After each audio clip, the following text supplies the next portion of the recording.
बच्चे भूख से रोते थे, पत्नी की आंखों में लाचारी झलकती थी, लेकिन बंधु मोहंती का भगवान पर विश्वास कभी डगमगाया नहीं।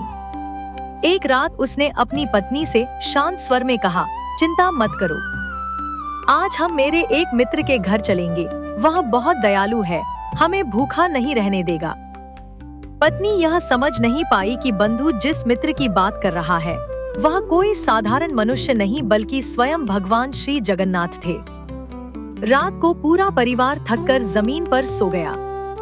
तभी अचानक एक दिव्य प्रकाश के साथ भगवान श्री जगन्नाथ एक ब्राह्मण के रूप में प्रकट हुए। उनके हाथ में स्वादिष्ट भोजन से भरी एक थाली थी।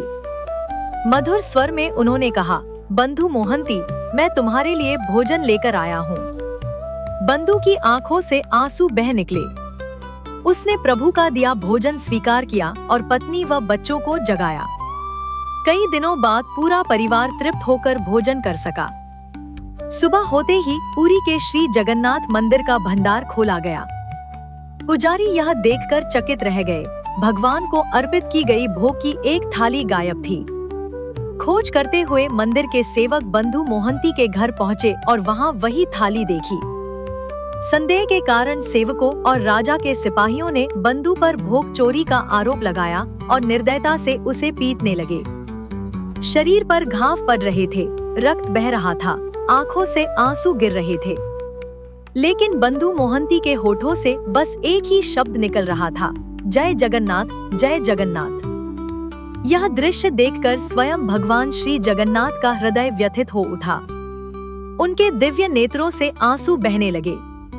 उसी रात भगवान पुरी के राजा प्रताप रुद्र देव को स्वप्न में प्रकट हुए और बोले, बंधु मोहंती मेरा भक्त नहीं, मेरा मित्र है। उसे अपमान नहीं, सम्मान मिलना चाहिए। सुबह होते ही राजा तुरंत वहां पहुंचे। पूरी सच्चाई जानकर उन्होंने बंधु मोहंती के चरणों में शीश झुकाया, क्षमा मांगी और घोषणा की, यह भक्त और उसका परिवार सदा श्री जगन्नाथ मंदिर की सेवा में रहेगा।